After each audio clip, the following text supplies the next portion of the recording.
gënal nekk APR moo ko gënal nekk ministre donc kooku imaginez nag ñoo xam ne amuñu son niveau de responsabilité donc c'est pour vous dire que c'est pour expliquer la mentalité des Fadel. Lui, c'est pas aujourd'hui on en est à comment aider les Sénégalais, pas de la politique de grâce.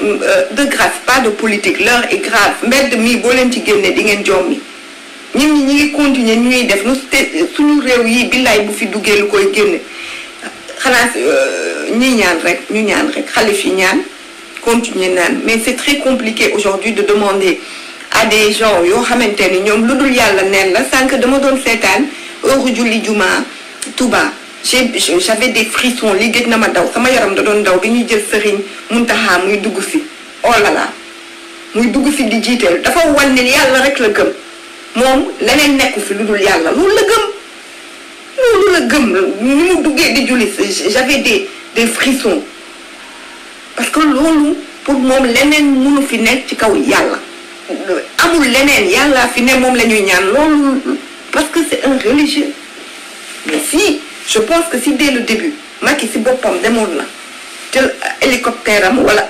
yoonam te jóg moom yendul ko comme président Wade ni mu doon def day xëy rek yendu kër benn xalif général yendoog moom waxtaan ak moom ñaan ko ne ko léegi yaa ma mën a jàppale moom it mu wax ko li mu gëm ne ko lii wag lii wag lii yokkal lii ñu échanger ba pare avant de une quelconque prise de décision kon tey duñu yegg fii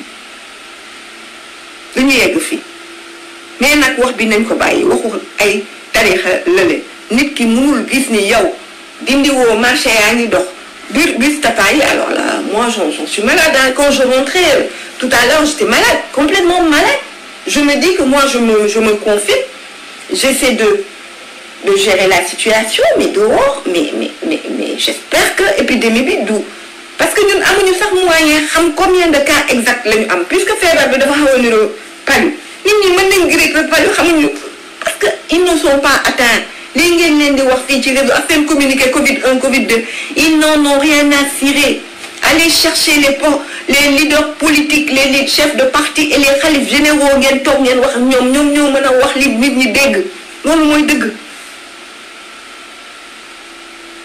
loolu mooy dëgg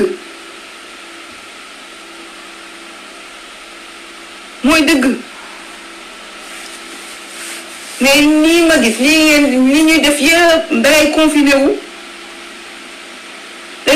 wu ba sonn nga génn ci mbedd bi c'est la belle vie tout le monde continue à vivre on vend les lekk les fonds de mbedd dehors nit ñaa ngi groupe ñii ngi naan ataaya ñii ngay passante seen cigarette mais attends Macky Sall faites quelque chose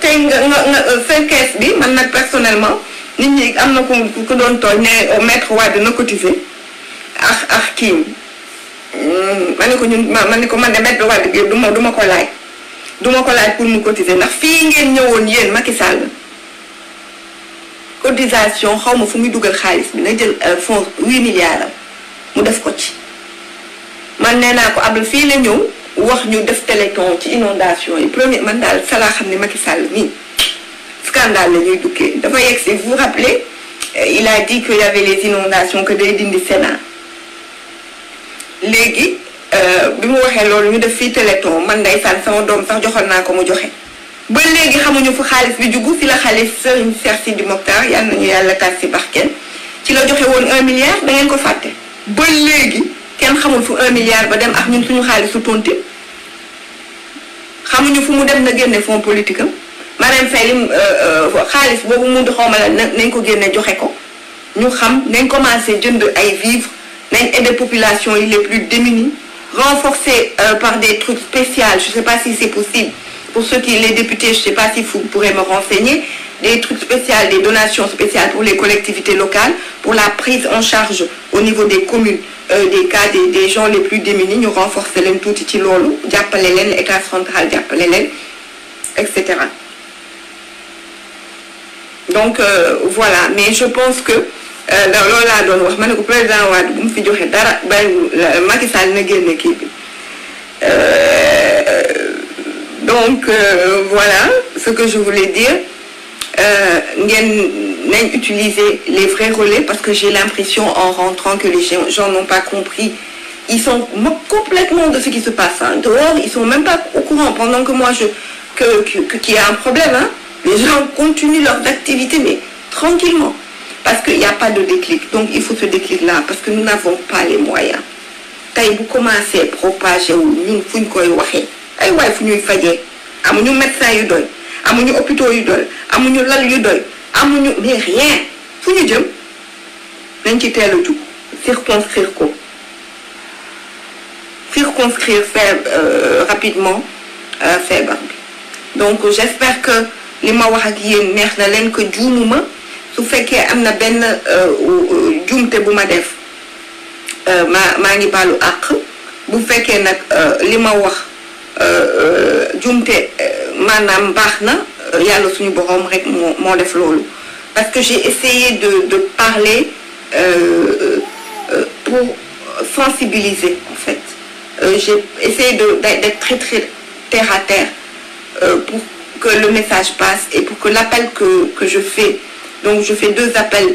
Macky Sall va voir les khalifes généraux, va voir également les leaders politiques. Quand j'entends le mot on est en guerre, Macron, ça fait peur. Les Français, tout le guerre de flemme traumatisé, 39-45, guerre d'Algérie. Quand le mot sort d'un président français, croyez-moi, c'est plus de la rigolade. L'Union a 1 millième. Donc, on a évité propagation virus. Ce que je vois dehors, les gens n'ont rien compris. Donc, il faut passer par les principales personnes. Dans le temporel, ce sont les leaders de partis politiques, les organisations de la société civile. Pour nous porter les messages, quitte à faire des spots télé, les invités, yóbbu RTS ci kër ku nekk mu jox message bi muy jox sénégalais yi dem yendu ci xalif général wax ak ñoom waxtaan ak ñoom ñoom it ñu wax leen li leen metti ak li leen neexul ak li ñu bëgg nga def ko ñoom it ngeen waxtaan ak sénégalais yi parce que lii ma gis ci biti les gens ne sont même pas conscients de ce qui se passe. Il n'y a qu'une petite élite qui est là à lire les communiqués de Diouf Sarr toutes les 2 minutes, à les partager. Alors le reste, 90% de la population sont fourrés royalement des communiqués. Hein, mais alors, royalement de ce qui se passe. Donc, voilà. Et je demande à mes frères et sœurs, surtout, nous savons muy sama doom yi sama rakk yi sama frères et sœurs parti démocratique sénégalais karimiste ngir yàlla bu leen dugg ci débat tarixa ku nekk na jéem a mettre quelqu'un moroomam à sa place. Faites preuve d'empathie, essayez nga simmi sa mbubu sa confort sa zone de confort bi nga nekk nga mettre à la place de l'autre. ngeen xool bu baax natt bu baax loo leen di wax ci réseaux sociaux yi ndax mu ñu boole jàngoro mënuñu boole tiitaange mënuñu boole panique ba pare bëgg ci boole nag di reyante suñu biir ci ay problèmes yoo xamante ni nit di nga bëgg wax dara sax nga yëy sa làmmiñ téye ko ou bien nga simmi sa ni nga mel nga teg sa bopp à la place de l'autre. Donc loolu laa leen doon ñaan di leen wax yéen ñëpp maa ngi leen di gërëm di leen sant xawma ndax live bi ça vous a plu. En tout cas, j'ai essayé de parler de façon décousue, j'ai rien préparé, mais qui venait du fond du cœur. Donc, il y aura forcément des erreurs, il y aura forcément des choses qui ont été mal dites. Je m'en excuse. Et voilà, je vous souhaite à toutes et à tous un excellent week-end. Et je vous embrasse. Et du fond du cœur, ensemble, nous vaincrons. Et à très bientôt. Pour un autre live, je voudrais dire, je vous ai demandé de partager en bas Ablaye Bari, Mamito, Ablaye Diaw, le lien de la page actualité autolibéraux du PDS, la page officielle du secrétariat national. Demain, il y aura le live de Ablaye Bari, toujours sur l'impact, sur cette page-là. C'est là-bas que le secrétariat fait les lives. Abonnez-vous. Merci de mettre ici le lien de cette page, les amis. Abonnez-vous. Demain, il y aura Ablaye Bari qui aura pour invité Mohamedou Sarr, qui est de la fédération du PDS de Yoff. Il est au Canada. C'est le vice-doyen de la faculté en génie, quelque chose, quoi, un grade très, très, très calé. Midi Canada demain mooy nekk invité spécial Ablaye Bari pour waxtaan sur l'impact économique du coronavirus ak sama xarit du may tool Mounirou Kane nga xamante ne dañu àndoon tournée donc alors il faisait tellement chaud on était allé dans des villages après ñuy dem tàngaay bi jot sama yaram bi di xolleeku moo Tafsir Coy ba léegi may ñu ma jàmm sama yaram bi yow di la ko xolleekul boo defee nii sama der bi mu topp la j'avais tellement chaud rek ma jékki-jékki rek ñu taxaw fenn rek may jooy yoo xam ne bay xiixat rek Tafsir ne bon ce qu'on va faire na fi mënatul mais suffoqué ma ni ko j'en peux plus Tafsir je vais mourir j'en peux plus j'ai tellement chaud les oto yi bu ñu taaloon climatiseur sax dootoo ko dégg may jooy léegi nag Tafsir ne bon ce qu'on va faire on va prendre une des voitures mu yóbbu la Dakar man leen non bu may dee sax man mission bi j'irai jusqu'au bout naa dee si kii bi ak tàngaay mais j'irai jusqu'au bout léegi nag mu niiru daf ma lakkal nekk te filmé na ma ci loolu fu ma tourné rek Tafsir je veux rentrer j'ai ma peau qui pèle Tafsir xoolal sama yaram bi donc mu niiru moo amee UJTL je pense que c'est le chargé de la communication également de l'UJTL brillant jeune il sera l'invité donc de Ablaye Bari demain avec Mohamedou Sarr vice-doyen de la faculté de Sherbrooke au Canada. Ils vont parler donc de l'impact économique. Voilà, Ablaye Diawo, partagez-le tous sur cette page qui est la page officielle et de discussion qui s'appelle Actualité, Information, Échange, tout libéraux. Actualité, Information, Échange. Donc, partagez-le là. Se passe des lives très intéressants avec des invités pour nous mouna waxtaan ci Ariel. Donc demain Ablaye Bari recevra Sarr Tata Fambaye Thiaminu Tata Fambaye ñoom ñoo nekk Yoff et également Mounirou Kane sama rakk boobu mon pote mon ami pour parler de l'impact économique du coronavirus sur l'économie. Donc c'est à 21h Ablaye, c'est ça?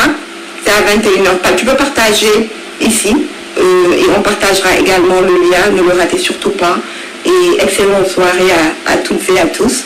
Merci beaucoup et je m'excuse d'avoir tenu une discussion à peu près vraiment pas technique, mais je voulais me faire comprendre par l'ensemble, par tous. Elle est très hachée et je veux pas que les gens paniquent, mais simplement qu'ils mesurent les difficultés qu'on aurait si jamais cette propagation se faisait comme elle se fait dans les pays développés nu muy amee foofu bu ñu daloon ñun mënuñu ko donc nañ ci teel a jug perte un mois économiquement ñàkk un mois am suñu wér gu yaram suñu njaboot wér moo gën suñu njaboot feebar ñuy jaabante hôpital di yóbbu lekk di yóbbu naan di jaabante di sonn nekk coono wala suñuy wéyjur donc ñu jug ci takk suñu ceinture. Vous croyez que c'est marrant pour moi d'être tout le temps confiné à la maison? Je suis tout le temps sur les réseaux sociaux parce que man depuis le début sama kilifa ba ma waxee bu kenn génn man naa arrêté génn farata moo may génne sama kër laay toog je suis tout le temps avec mon pyjama je me promène et je lis je regarde la télé parce que vraiment loolu moo ñu gën a mën a jàppale. maa ngi leen di remercier je vous souhaite à toutes et à tous un excellent week-end. Much love à tout le monde. Et surtout, ne prenez pas mon live, hein, vous les journalistes, pour le couper comme vous faites là, et dire Nafi Diallo dit ceci. Je m'exprime en tant que citoyenne, c'est un appel simplement envers mes frères et sœurs sénégalais, mu nekk APR, mu nekk socialiste, mu nekk réuniste, mu nekk Pastefoi. Je pense que dans des moments importants, nous tous nous devons élever notre voix pour appeler un peu à la cohésion nationale et à se mettre debout pour mener la guerre et gagner la guerre contre ce virus-là. Et également de faire preuve d'empathie, de sortir de nos